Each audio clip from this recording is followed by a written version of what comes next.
Morbi city division police station ખાતે આ કામના ફરિયાદી શ્રી દેવભાઈ ચેતનભાઈ સોરિયા રહે મોરબીનાઓએ પોતાની ધોરણસરની ફરિયાદ જાહેર કરેલ હતી.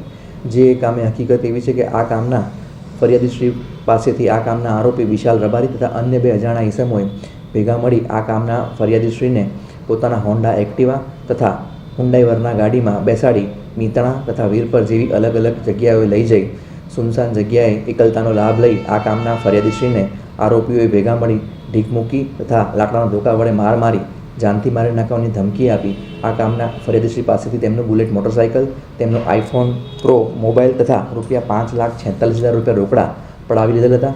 જે આ કામના ફરિયાદીશ્રી દેવભાઈ તથા વિશાલભાઈ રબારી મિત્ર હોવાના કારણે એકબીજાના પરિચયમાં હતા.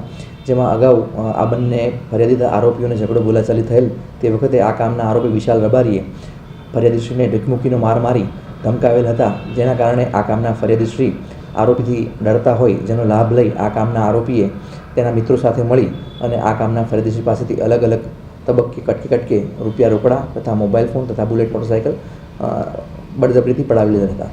જે આ કામના 3 આરોપીઓ વિશાલ રબારી તથા સઈદ અકરમ કાદરી તથા સિદ્ધરાજસિંહ જાડેજા રહે મોરબીનાઓને અટક કરી તેઓ વિરુદ્ધ ધોરણસરની કાર્યવાહી હાથ ધરવામાં આવેલ હતા. જેઓના તપાસ દરમિયાન રિમાન્ડમાં ₹4,86,000 રોકડા તથા આઈફોન પ્રો મોબાઈલ તથા બુલેટ મોટરસાઇકલ કબજે કરવામાં આવેલ હતા. હાલ આ આરોપીને અટક કરી અને તમામને જેલ હવાલે કરવામાં આવેલ છે. તેમજ તપાસના કામે અન્ય એક આરોપીનું નામ ખુલવામાં આવેલ છે જેની તપાસ ચાલુ છે.